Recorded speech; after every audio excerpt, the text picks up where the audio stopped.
Good morning, students. Today we learn here fourth lesson of science, nutrition in living organisms. Now, nutrition. Some life processes go on continuously in living organisms. Substances which are digested and assimilated for obtaining energy and for the growth and health of our body are called foodstuffs. Digested and assimilated. Digested means food is absorbed by our body, and assimilated means the food is allowed to body for obtaining energy. Now we get some several types of nutrients from foodstuffs. Nutrients can be classified into two types, namely macronutrients and micronutrients. Nutrients like a carbohydrates. Nutrients like a carbohydrates and proteins and fats are required in large quantity. These are macronutrients. And minerals and vitamins are required in very small quantity. They are called micronutrients. These are the two types of nutrients, macro and micro. These we need in our foodstuff and we get from foodstuff. Now we learn here nutrition in living organism. First one, living plants. Autotrophic plants are there. Now, how do you plants produce their own food? First of all, what is the autotrophics? Autotrophics means they plant make their own food. That is called autotrophic plants. Now, plants also need food for their growth. They can produce their own food with the help of sunlight and chlorophyll. Plants make their food in their leaves using water and nutrients from the soil and carbon dioxide from the air. This process is called photosynthesis. Now just I am showing one small clip for photosynthesis, and there is a one chemical reaction. It's simply carbon dioxide from air plus water. It's sunlight and chlorophyll doing both reactions are there and form food glucose C6H12O6 and form oxygen CO2 6O2. These are the oxygen. Now plants convert light energy into chemical energy and store it into the form of food. Now plants get the light from the sun, and this light energy is converted into the chemical energy and stored it in the form of food. Water, minerals and salts are absorbed by roots from the soil. The stem transports them into the leaves. The leaves have a microscopic openings called stomata through which they take in the CO2 from the air. The chloroplasts present in the leaves contain chlorophyll, which absorbs sunlight, helping to convert carbon dioxide and water into food. Oxygen is given out in this process. Besides leaves, photosynthesis takes place in some other parts like a green stem too, as they contain chlorophyll. Now first upon, plants convert their light into the chemical energy and stored it in the form of food.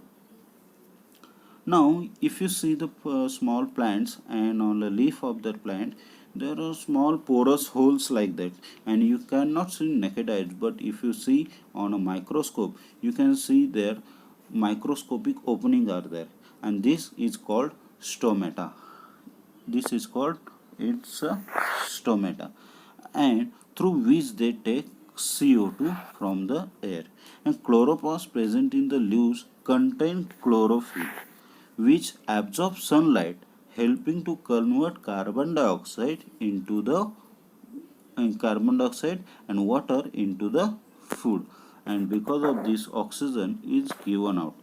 Now some plants are there, they are having only stems for making the food, and these stems also having the chlorophyll. Now, transport system in a plants. Now first of all, take a pumpkin stem having 2-3 leaves.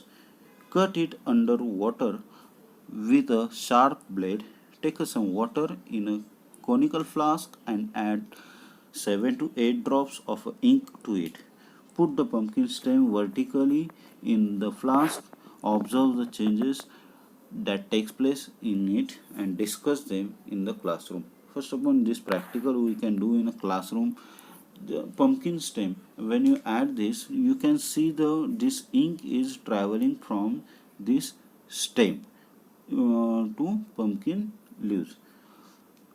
Now there is one example, transport system of plants. The transport system of plants consists of xylem and phloem.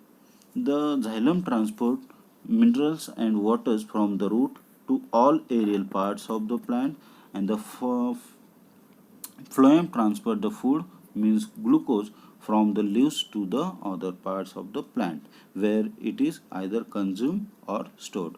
Through the plants have a transport system, they do not have a separate digestive and excretory system. Now first of all, if you check here, there is a plant, and this plant having the structure of xylem and phloem. Now here, if you check, xylem and phloem both are at here near to the root section, and this section is given detail at here. Now if you check section of a stem, if this is circular stem, the section is given, xylem is in blue color and phloem in a color. They are section of leaves also there, and from this the digestive this plant is doing transport system. Now plants To learn produce about photosynthesis. Photosynthesis is a process during which plants make their own food. During this process, plants transform water, sunlight, and carbon dioxide into oxygen. The photosynthesis cycle starts with plants absorbing water and mineral salts from the soil through their roots. This fluid mixture is called raw sap. Raw sap flows up the roots to the stem and travels through the rest of the plant to the leaves with the help of woody transport tissues called xylem. Carbon dioxide is absorbed through tiny pores called stomata.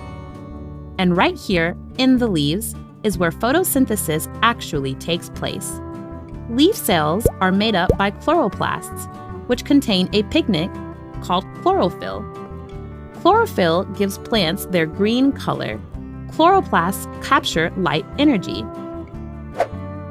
Photosynthesis involves sunlight, raw sap, and carbon dioxide. During photosynthesis, raw sap becomes elaborated sap, and living tissues called phloem spread elaborated sap to the rest of the plant. This is when oxygen is released. Keep in mind that photosynthesis happens only during the day because plants need the sunlight.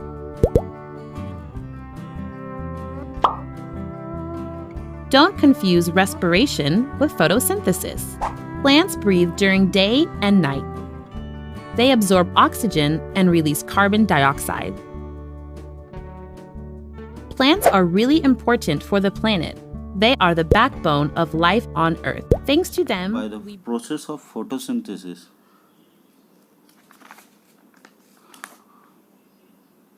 Carbohydrates are made from carbon, hydrogen, and oxygen. These carbohydrates made from carbon, hydrogen, and oxygen, and proteins are made from carbon, hydrogen, oxygen, and nitrogen. Just you have to remember, in that photosynthesis, carbohydrates are made from carbon, hydrogen, and oxygen, and proteins made from carbon, hydrogen, oxygen, and nitrogen. How do plants obtain nitrogen necessary in this protein synthesis? Now, air contains gaseous nitrogen. However, plants cannot utilize gaseous nitrogen. It needs to fix, that is, convert it into compound. Fixation of nitrogen occurs by biological and atmospheric method. Now, biological fixation of nitrogen. Here we can check two different types of microorganisms can bring about biological nitrogen fixation. Root nodules of a leguminous plant contain the rhizobium microorganisms. These microorganisms absorb atmospheric nitrogen and convert it into nitrate, a compound. And microorganisms like Azotobacter are present in a soil. They also convert atmospheric nitrogen into nitrates. Now next one, symbiotic nutrition. Symbiotic nutrition, in some cases two or more than two different types of plants live together.